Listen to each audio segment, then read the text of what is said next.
You took care of him? An accident? So, it's over? Oh God, that's such a relief. I really thought we were all going to die. I do have a question though. That shrine, the one I was going to hide in, did you know it was going to collapse? I don't understand. Oh, I see. Oh, I should probably keep my big mouth shut then. Sorry. I promise, nobody else will ever know what you did. But I know. That was really clever. Thank you. I'm glad you're here. Oh, speaking of which, welcome. I'm Fabia. Sorry I was a bit frantic before. Need anything? Oh, there's not much to tell. I mostly just bake bread and try to help out where I can. I suppose it all started about 8 months ago. I was living in Rome with my family when I got sick. Terrible timing. My pa had just arranged a husband for me, a fisherman's son. I was about to meet him for the first time when I came down with an awful fever. I spent the next week in bed. Pa paid priests to make offerings to Asclepius, a white rooster, then a goat. But nothing worked. In the end, they decided I'd do better outside the city. Clean air in the countryside would do me good, they said.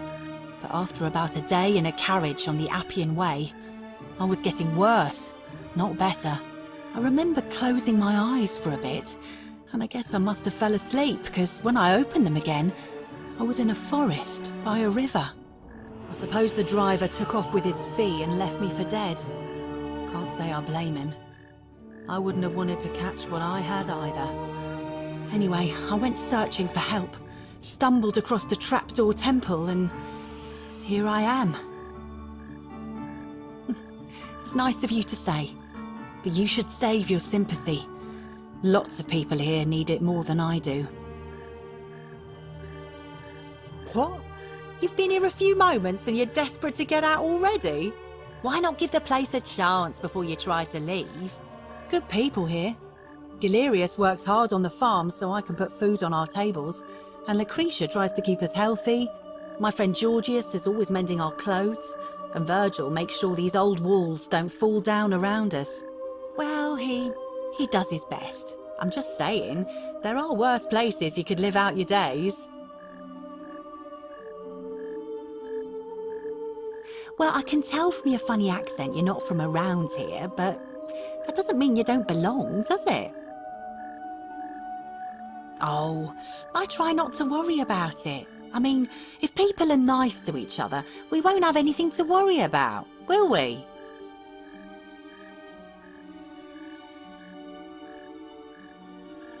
Thanks. And I like your teeth. They're so white. And your clothes. Oh, I bet my friend Georgius would like to get a look at you. And I'm sure he'd love to chatter about the golden rule with you too. He'll be just across the forum in his shop. All right. Thanks again for taking care of our problem. I won't forget it.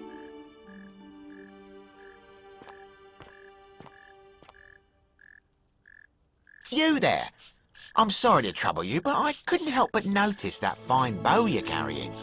No idea how you managed to get your hands on it, especially in the light of our dear old magistrate's ban, but I'm impressed.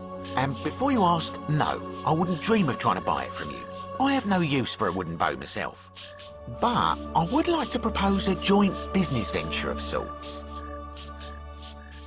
Tell me, do you have any idea how people here end up as golden statues?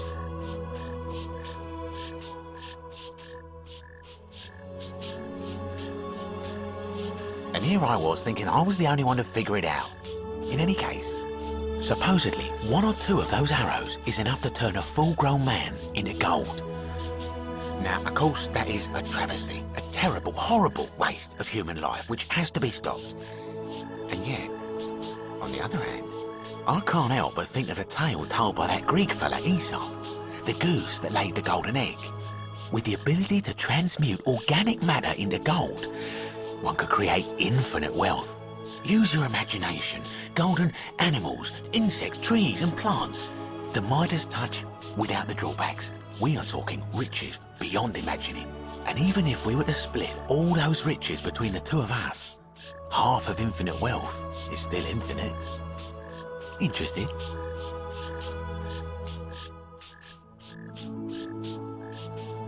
Look, I might have skimmed over that one, but don't be so pedantic.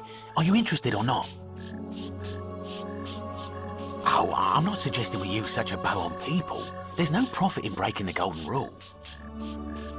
Excellent. So the first question is, how do we get our hands on one of those golden bows? Now, I have a plan, but first, tell me, are you familiar with the story of the goddess Diana? No problem. Allow me to explain. Diana is our goddess of the hunt, the moon, and the underworld, depending on who you ask. The one thing priests and poets agree on is that she carried with her a golden bow and a quiver of golden arrows.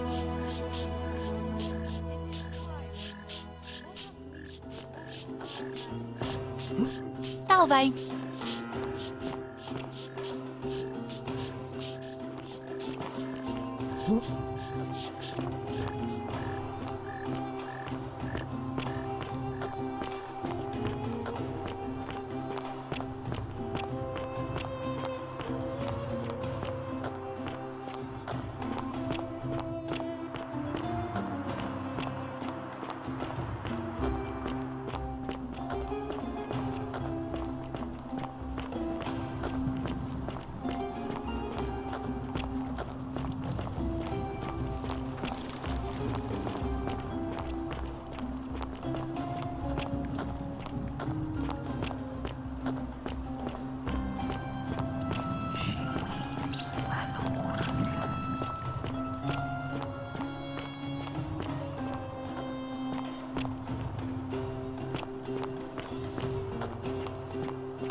I love your clothes.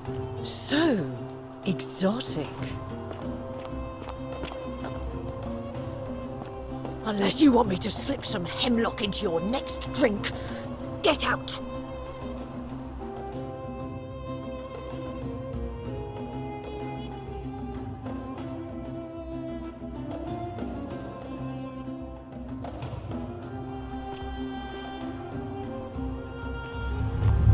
The many shall suffer for the sins of the one. Furies!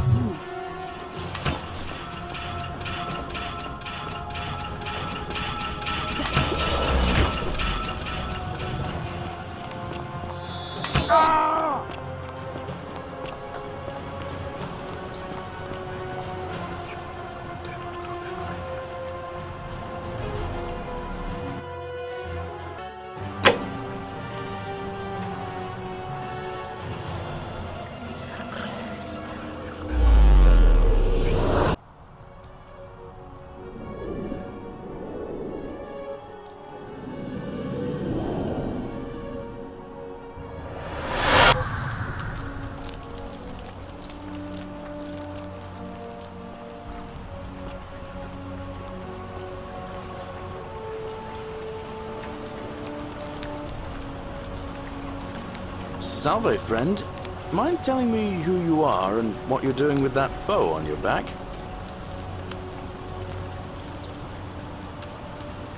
Oh, sounds serious. I'm listening.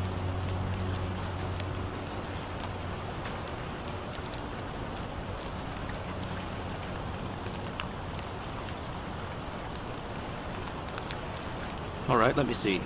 Stop Fabia going in, but send the new arrival to the empty shrine. Understood.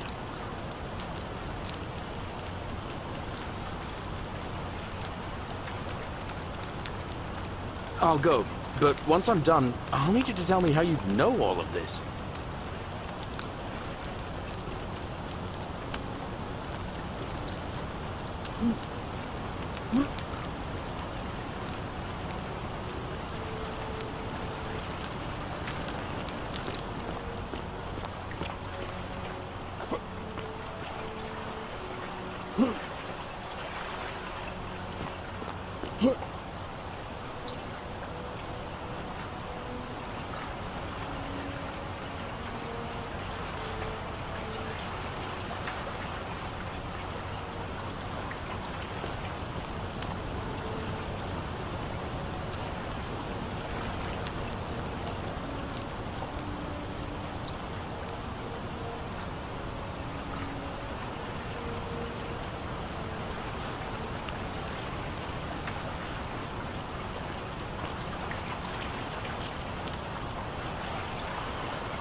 Just as the ocean accepts the rivers of all the world, so this place accepts all the souls.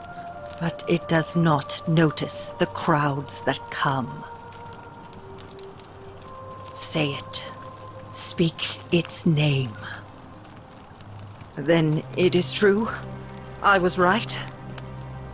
I thought I saw it, but when the rest of them could not, I kept thinking I must have gone insane. I had to tell myself it was true over and over again, until I wasn't sure if I was deceiving myself. I must apologize if my words seemed cryptic. I'd found comfort in reciting the Metamorphoses by our great poet Ovid. He gives such an uncanny description of this place. I cannot help but wonder if he himself came here. Would you like to hear it? I will do my best to remember the relevant verse. There is a downward path, gloomy with fatal yew trees. It leads through dumb silence to the infernal regions. The sluggish Styx exhales vapor, and by that way, the shadows of the newly dead descend, entombed with full rites, and the ghosts of those, at last, given proper burial. The wide, thorny waste is cold and pallid, and the newly arrived shades are ignorant of the road that leads to the Stygian city, where Black Dis has his cruel palace. As the ocean accepts the rivers of all the world, so this place accepts all the souls, and is never too small for any populace, nor notices the crowds that come. There the bloodless shadows wander without flesh or bone. Some crowd the forum, some the house of the ruler of the depths. Others follow their trades, imitating their previous lives, and still others incur punishment. I hope I have done it justice, and now we share a secret. It's as if you've lifted a great burden from my shoulders. Thank you, friend. I think I should rest.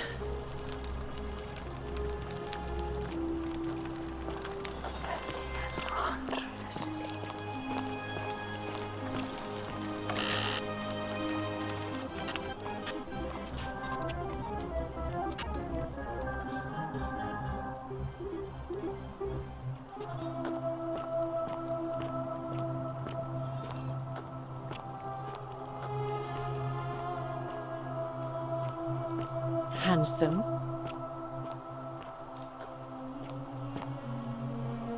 Ah, you're here. I'm so glad you decided to visit. I'm Aurelia, and I hope I'm not being too forward, but the moment I laid eyes on you, I was intrigued. You're not like any Roman man I've ever seen. You seem so refined. So civilized.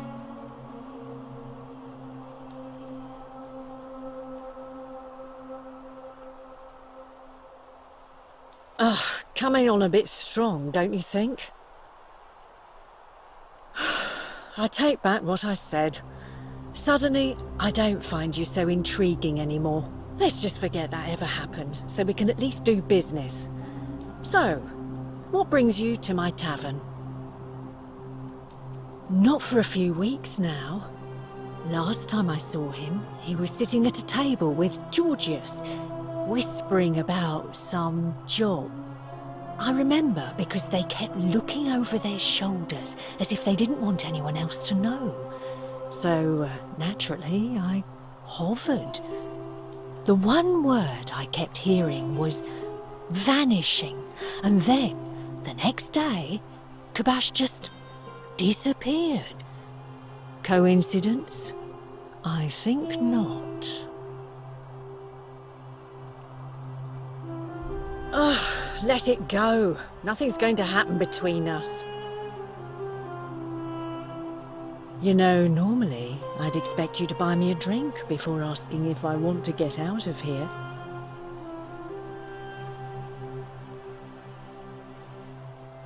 Straight to business, huh? I can work with that. As a matter of fact, I do know a way out. I'm happy to tell you all about it, but this is valuable information we're talking about, and I don't just give it out like some cheap oracle. So, how badly do you want it? Is it worth, say, 1,000 denarii to you?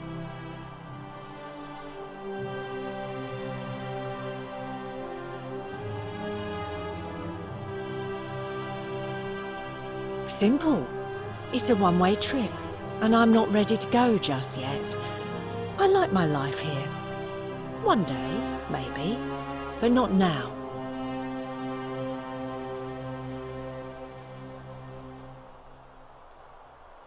I think of it this way. I have something of value, and I'm willing to share it for a price. That's not unethical. That's just good business. Now, do you want it or not? Well, I can't tell you too much, or you'd figure it out for yourself. But I promise you, you'll never have to spend another hour in this city ever again. Ha! It's hardly my fault if people misunderstand the terms of a deal. I mean, it does say, "Let the buyer beware," right outside my tavern. I just try not to think about it. Drink helps with that. As the saying goes, to drink is human, so we drink. Certainly, for 10 denarii. Have you met Livia? She used to do my hair, until one day she just snapped. This place has that effect on people. Now, she just stands around, caked in filth, muttering nonsense to herself. It's a real shame. Now I have to do my own hair. I hear that if Malleolus is elected, he's gonna throw a small festival to celebrate, with entertainment and everything. Can't wait to find out what it is. Whatever you like. All right, see ya.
Ah, a fellow traveler from a faraway land. Greetings, I'm Georgius. It gladdens me to see another foreigner in our midst. We must stick together, you and I. My friend, your words intrigue me more and more. But yes, very well, ask me what you will.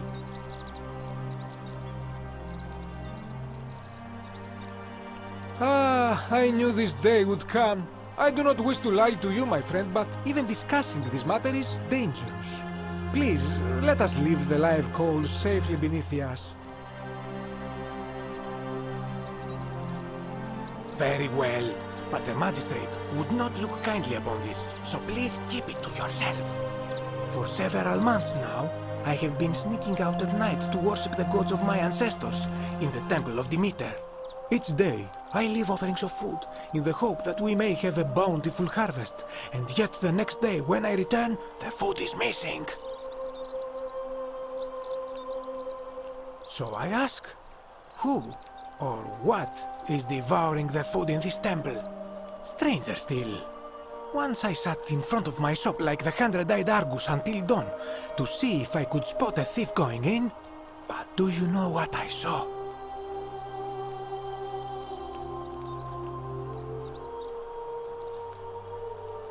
Nothing! Nobody entered, and yet when I went to take a look, my offering was gone. It is bizarre, is it not? When I told my friend Kabash of this at the tavern, he offered to help investigate. He went in, and to my dismay, he was never seen again.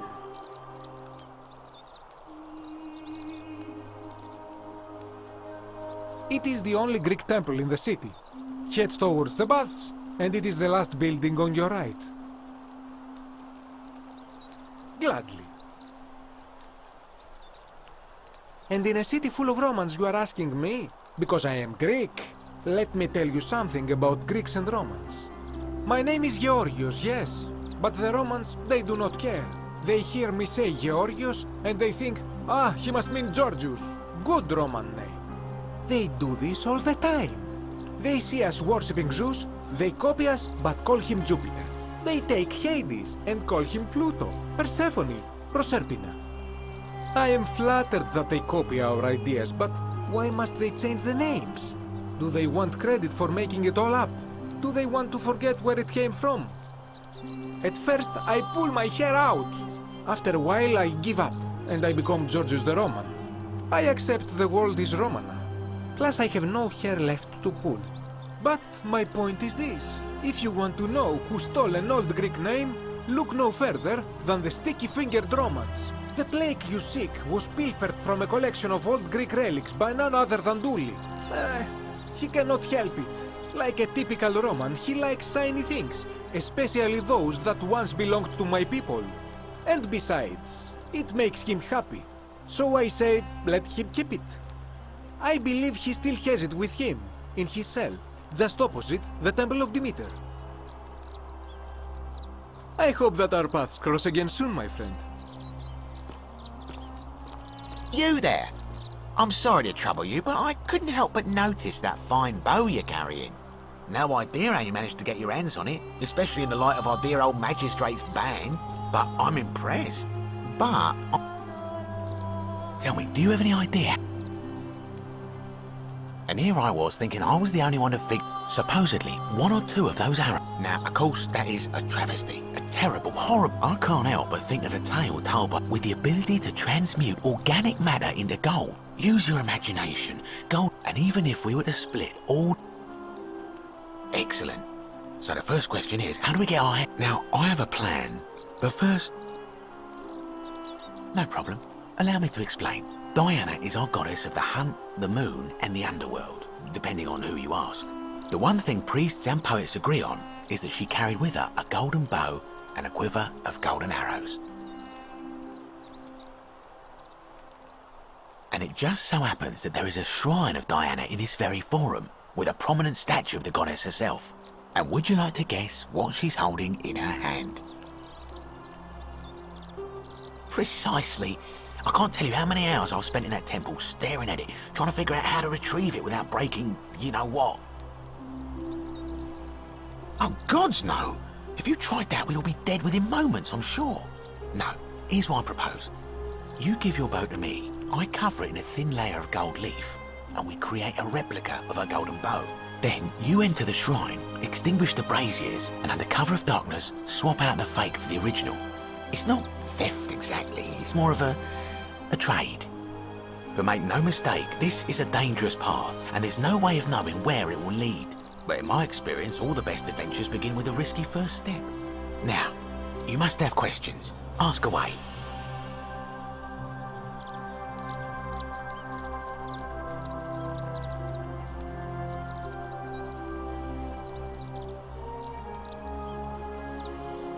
So, are you in, partner?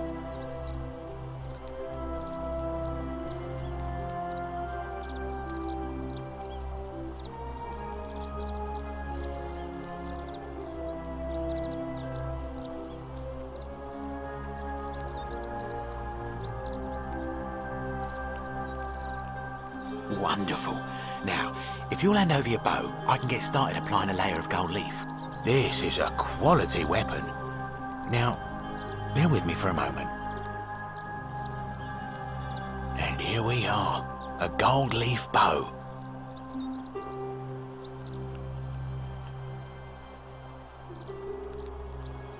Now I've gone and unlocked the Shrine of Diana for you, so as quick as you can, head on inside. It's just at the end of the street on the left. May the gods not watch over you.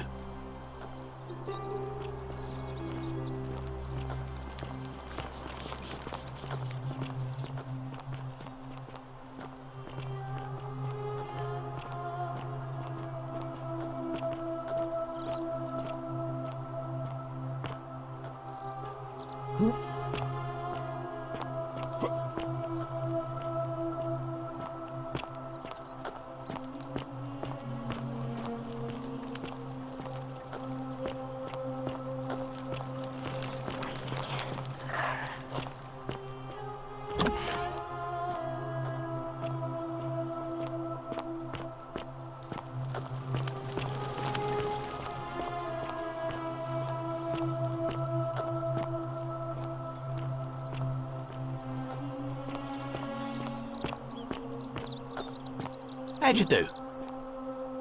Ah, back again, I see. Very well. Another time.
come and join me by the fire.